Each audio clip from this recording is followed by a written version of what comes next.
Hey, check out y'all. This 80 Hat in Cowboy World, man. Cowboy, another fantastic cowboy. We out here in Corsicana. When I drove up, I seen you. I said, man, it's one of the guys I know. For those that don't know, your name is? My name is Andrew Jennings. Hi, Mr. Jennings. We got here. We didn't know what was going to happen, but God allowed you to make it work for you. What you think? Sir. Yes, sir. It did. A lot of grit and trial get you a dub. Yeah, you get your dub, get your win, huh? Yes, sir. All right. So tell us about the ride. I mean, it was a little rough. You came over the front. You came a little close, but you held it out. Yes. Well, he went out there a few jumps, really hard jumps too, and I was really just trying to get to the front to take the power away. When he came around, I kind of got myself in a little bit of the well, but just kept on trying. And he got me the 8 seconds. All right. So as y'all see this video right here, y'all see what he's talking about in this video. It's he was trying very hard. I mean, he had his hand out there and made it. That was a very, very powerful bull. Yes, so what's next for you? I have Mesquite, Texas, the 25th. Okay.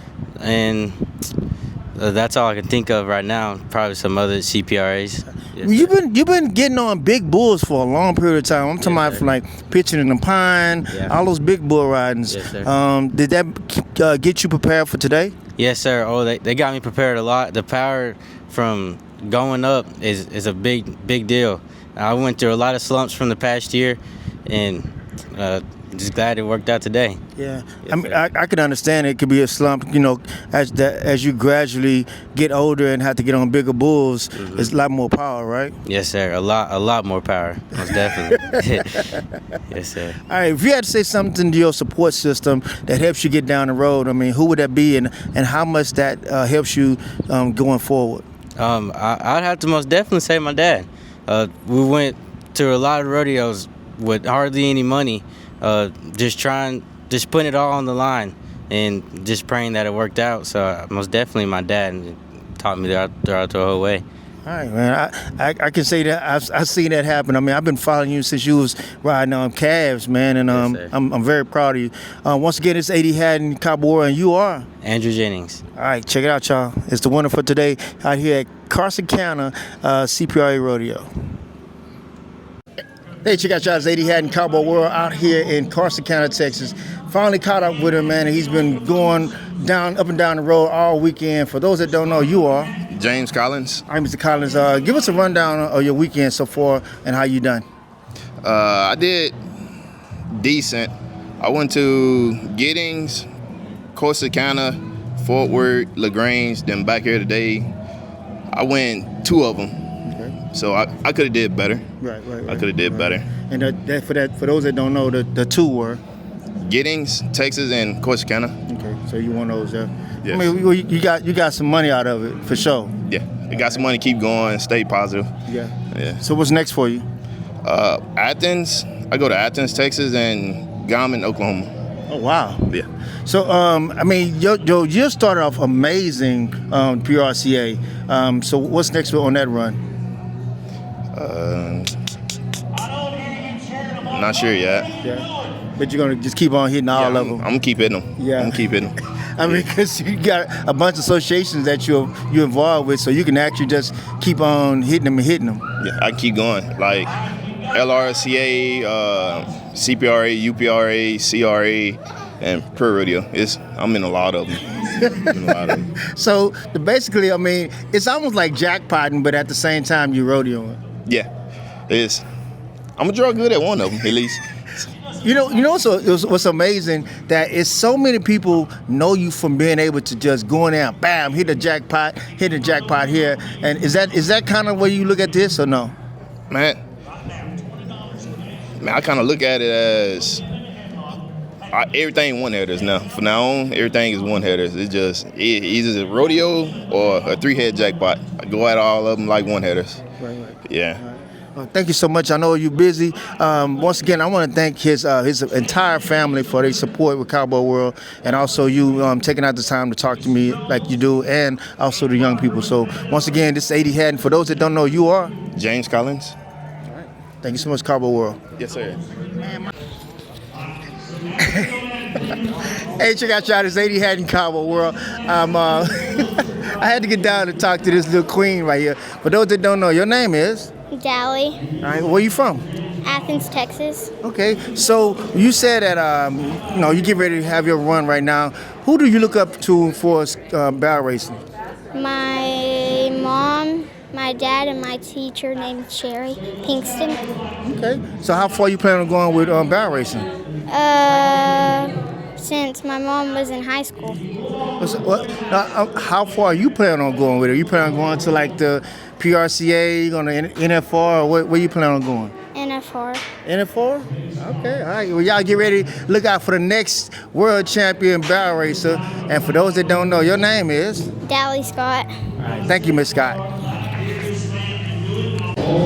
Hey, check out y'all. This 80 Hat in CowboyWorld, man. For those that don't know, your name is? Justin Garris. All right, where you from? From here, from Blooming Grove. Where? Blooming Grove. Right down the street from Corsicana. All right, how long you been bullfighting? 15 years. This is my 15th year. That's pretty cool. Yes, sir.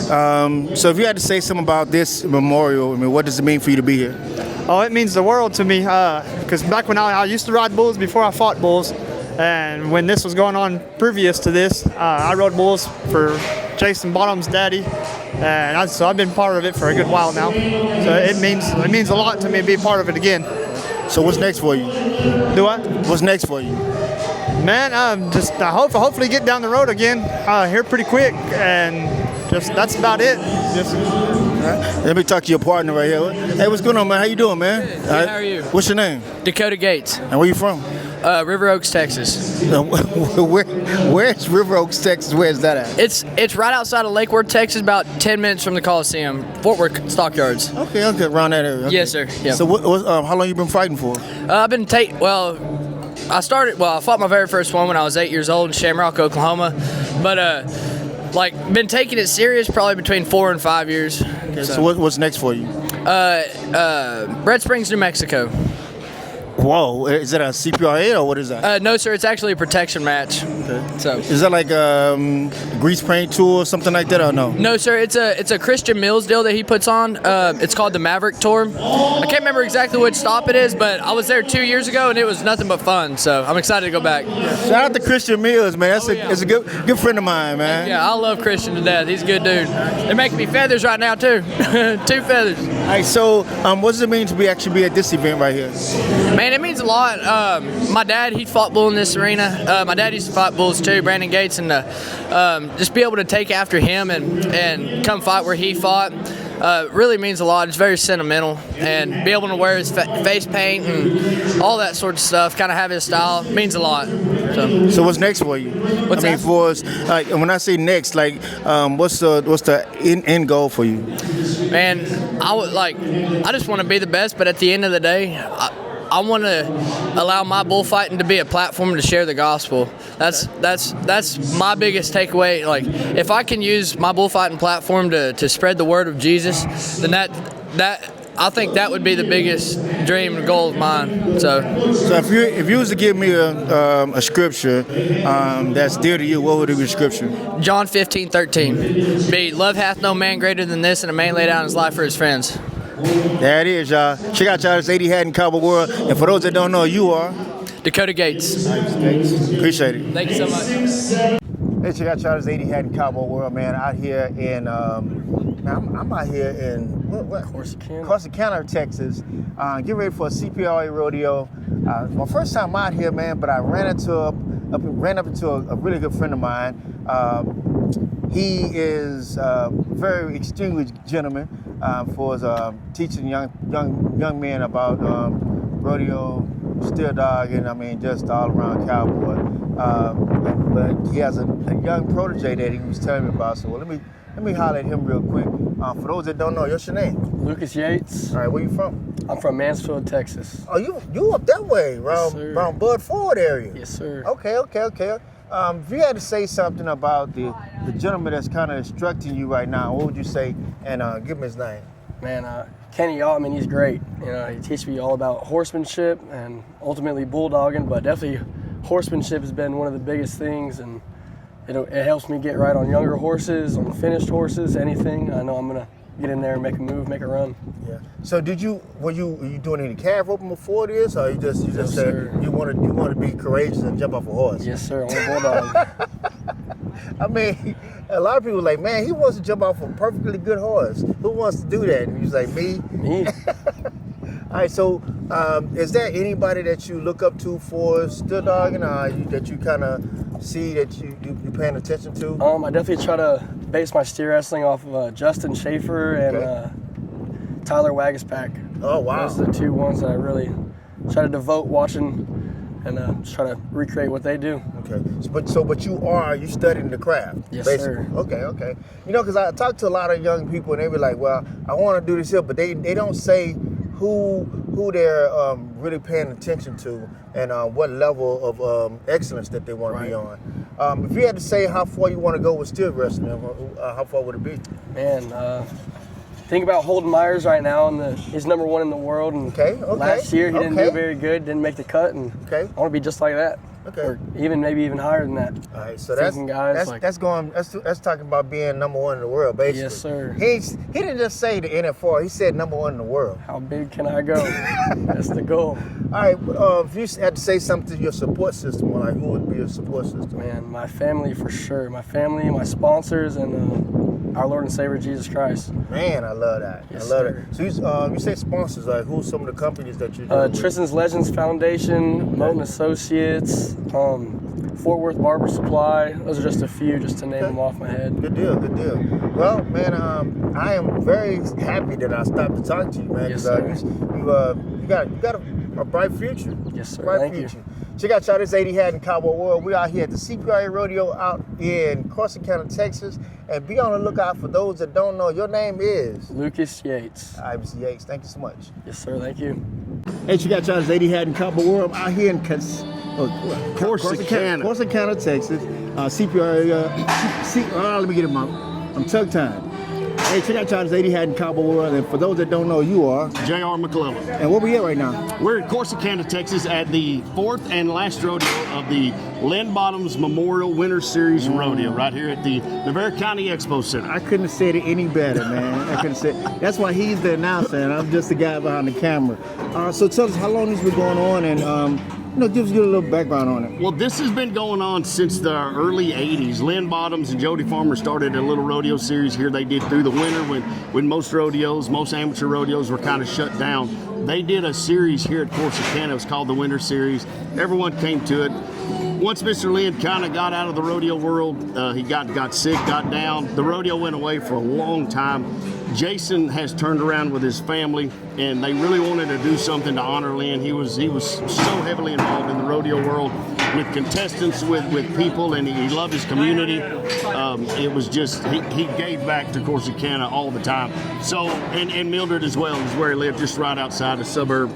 But Jason then wanted to bring it back, so this is our 3rd year that we've done this rodeo, and it just continues to grow each and every year. Wow. Because it went away for a long time. So kind of once things leave, people forget about them, a new generation comes in, because it was gone for about 15 years, but it's back now, and Jason and his family and everybody is just jumped through hoops to put this thing back together. This is a really nice place, man. A lot of people need to know more about this place right here. It is. They, of course, the Navarre County Expo Center's been here for a long time. They do another CPR rodeo here in November. Okay. Hat Brand Rodeo does the rodeo here, and then once it kind of gets into winter, into the new year, Jason does his series. Good deal. So what's next for you? Next for us, we go to Glen Rose, Texas, to the Ranch Rodeo, and you got me on the spot because I do not know the name of it. This will be the, we did it 2 years ago. It was a great rodeo. Guys, come to Glen Rose next weekend if you want to see great cowboys and some great horses, and Saturday morning match races. Those are what's going to be fun. What's a match race? Match race. It's exactly what it says. Match race. Line up your horse against this horse. No. And we say go, you spin around, and you come back as fast as you can. I'll be set up on the starting line Saturday morning. It is it's a good time. We'll go to Glen Rose next week, and then we'll go to Pittsburgh, Texas the week after that, and then I'll have to look at my books because we go to Sulphur, Oklahoma. It's a long, great, extremely blessed summer. My wife and I do want to ask you a question. you being an amazing announcer. Who encouraged who encouraged you? Well, my grandfather was an announcer. He never did a lot of rodeos, but he did several back in the day, and I've always talked anyway. I explained to my mother when I got my first check that I held it up in her face. Yeah. And she's slapping that, get that out of my face. She said, "What is that?" I said, "I want you to see it." What's that? She said, "What is that?" I said, "All those years I was growing up, and you were telling me to sit down and shut up." I said, "I was practicing. They paid me to talk all weekend long." And so it was, I just kind of it's a long story of how I kind of got involved in it, but through the Lord's blessings and the way He maneuvered life, my supportive wife now running music for us everywhere we go. It's a team deal. It's a team deal. Wow. She runs music, I talk, and then she cleans the trailer, puts food in it, does the bed, makes sure my clothes are clean, and then I talk. Oh my gosh. When she sees this, don't get mad at me. She's in my ear right now saying you're exactly right. All right, once again, for those that don't know, you are J.R. McClellan. All right, and where we at again? Corsicana, Texas with A.D. Haddon and CowboyWorld. Hey, check out y'all, this A.D. Haddon Cowboy. Oh, shucks, my hands is ashy than the sun on that one. All right, 1, 2, 3. Hey, check out y'all, this A.D. Haddon CowboyWorld, man. For those that don't know, you are Drew Rabowski. I've been knowing this young man for a long time, and I know he gets down off a horse, but you got down today, and it was a struggle. Yes, sir. Drew, one of the tougher ones, pushed a little bit, and a little fresher than the rest of them, but we managed to make it happen and get the win. All right, so tell us about this weekend. I mean, you had quite a few places that you hit. Give me a rundown. Yes, sir. I was over in Giddings on Friday night, and then I come back and went to LaGrange Saturday, and then I come over here Sunday. So how did it turn out? Winning money at all three of them. I went over here, obviously, and then was second or third at Giddings, and then I was third at LaGrange as well. Okay, good solid runs. Yes, sir. If you had to say something to the people that supported you, you've been at it for a good while. Who would be some of the people that support you? I got a few. I got J.B. Cox. That's my right-hand man. I'm hauling with him currently now to some of the pro rodeos. Then I got Bubba Greeley. He helped me a bunch early on. And a lot of cowboys out of South Texas. I can name Charles, Duke Barrett, Kenyatta, Fabrice Lane. Yeah, it was a few of them that helped me. It was a work. Tremaine DeBose. Everybody had their hand on me when it was time to roll. You've been a heck of a cowboy for a good while. So what's next for you? Yes, sir. We're going to go next weekend and go to, what do they got next weekend? I know I got to go over to Jewett and Amateur Rodeo, and then it's another one on the other side of Heiko. Well, let me ask you a question. Has the CPRA UPA run been more your style, or were you planning on going, out on the road a little farther?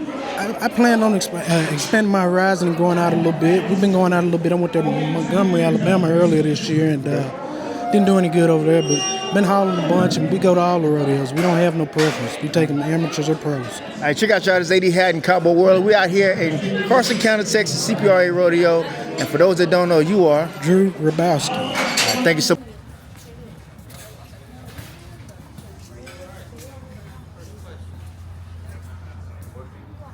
So these are the two pictures I showed you. This is the first feed right here. It's made by a company called Total Feeds. They make feed for horses, cattle, dogs even. These are the two bags of horse feed they sell. This one is just like a standard feed you give the horses. It's got 15% protein in it, which gives the horses plenty of nutrients, keep their bodies rejuvenating. A little bit of fat, and then this other one right here, same thing, but it's got low starch. What that means is it's made for horses who have like gut problems, can't have a whole lot of starches, sugars, so on and so forth. It's mainly and they also have metabolic horses, which are horses that have trouble with too much sugar, kind of like a diabetic, but for a horse. What happened if this didn't exist? What's that? So what happened if all it is didn't exist at all? I mean, so for many, many years, most people have fed horses hay, like they eat grass. When they come up with this, it was mainly, so most of the time people back then didn't really ride horses as hard as they do now. Like, people didn't rope, people didn't barrel race, people didn't buck horses. It was just, they were free graze, they pinned them up, they sold them. Well, now we're riding them, we're training on them, we're working them, so they need a little bit extra than they're going to get from like the standard hay that they get. So this is what happens when you How much do you need to feed a horse? How often do you need to feed a horse? Try to feed them like in a 12-hour system. So like, let's say you feed them at 6 in the morning, you want to feed them at 6 at night. That keeps the feed going through them, that keeps the protein and the fats and all that flowing through your body. It's just What like... do you say that... Let him finish before y'all ask another question. Sorry. Here. Go ahead. What did you say it was like the one where like if the horses had like diabetes sort of? Oh, so that would be what you're sitting on right there. It's called low starch. Basically, it just it's not as much sugar. So like a diabetic can't just be munching on candy all day. So they have to kind of wean back on it, and that's what you do. You get bags like that, or bags like this right here. So this is a bluebonnet version. Same thing. It's got low starch in it. So No starch turns to sugar, right? so does grass and hay have more protein than regular horse food? No, not most of the time. This is like a concentrated thing. This would be like taking protein powder almost for a horse. Like your grass and your hay is gonna be like your normal food that you'd eat. But then, like, let's say you're going to work out or you're going to the gym, then you're gonna take a little like protein shake. That's what you're gonna get with like the feed. Your grass and hay is like your standard deal. Then you put the feed on it, and it just gives that extra bit to help you work through the workout.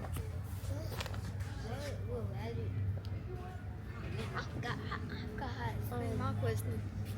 How much of that do you give them, like the amount? Because like obviously you feed it with hay and grass as well. So how much of the protein would you give it? It really just depends. Like, it's a kind of like, it's almost like a customer based type deal. Some horses don't need as much grain. Some horses do. In my, like, for my case, when I was feeding some of this, I would feed them twice a day. I'd feed them a scoop, which is 3 pounds in the morning, and then 3 pounds at night. When I first started on it, I had to feed 4 pounds in the morning, 4 pounds at night. It really fluctuates, and some horses don't even need grain. Some horses, just off straight grass, hay, and alfalfa, can get enough and stay fat, stay healthy, and stay rejuvenating just off the hay. It just depends. Would you rather the horse eat this or that? Or would you rather the horse eat hay or this? My personal preference, I like a forage-based diet, and all that means is I want the horse to be consuming more like roughage, which is grass, hay, and that's just the natural way God made them. That He made them to where they are grazing, they're eating grass, they're eating hay, they're eating bushes. That's how He made them. So if I can keep them to where they can live off of just hay, then that would be my preference. But I'm not opposed to feeding grain at all. What's the downside of feeding a feed like this? Sometimes they get dependent on it.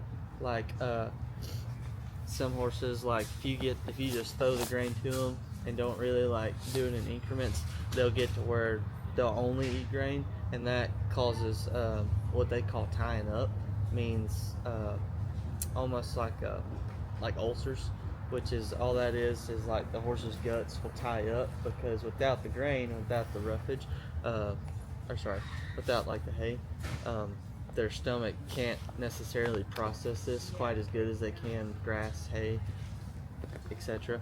So like if they're just eating grain, it'll compact in their stomach, and they can very well die doing that. So you try to get as much grass and hay and type like that, or even cubes like here, right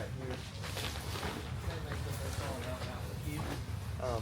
All this is just hay compacted into like a little bit of into this little bitty piece. All this is just hay, but they put they put some kind of oil in it to where when they process it, it comes out in a cube form. How much hay would you say is compressed? This probably wouldn't be that much. So like, just for reference, I feed a three-strand bale of alfalfa, and about a flake of alfalfa to 2 flakes of alfalfa would be like a 5-gallon bucket of these cubes. So 1 cube is not that much. So that's why you try to feed a big bucket. Go ahead. One question. Like, do you go like to schools, like to study horses? Like, so I went to college in Mount Pleasant, Texas, so East Texas. I went for the rodeo team, and I studied equine science. A lot of it I learned from just being around it. I've had horses ever since I was probably 2 years old. Been around it, been on one. There's pictures of me when I can't even crawl that I'm sitting on top of them getting lead around. So you just kind of pick it up as you go along. But I did study it, and the classes that they offer at a lot of these schools, a lot of colleges, do help a lot for sure. Like, there's a lot of things that you don't learn just being outside, being in the barn, that you do in the classroom. Especially a lot of like the technical stuff, like the low starch stuff, like the metabolic stuff, like when the protein levels need to be set at. What's the difference between alfalfa and typical hay? So alfalfa is a richer hay. It's a lot greener. So coastal hay, grass hay, it's just pretty much just condensed and processed grass. That's all really coastal hay is. They do fertilize it, and all fertilize is just pretty much like a protein you put in the ground. But the alfalfa is the highest protein content of hay that comes out of the ground. Would you say that alfalfa is better than just regular hay? I think so, just because you get more out of the alfalfa. You don't have to feed quite as much, and this is kind of coming from like a consumer aspect of it.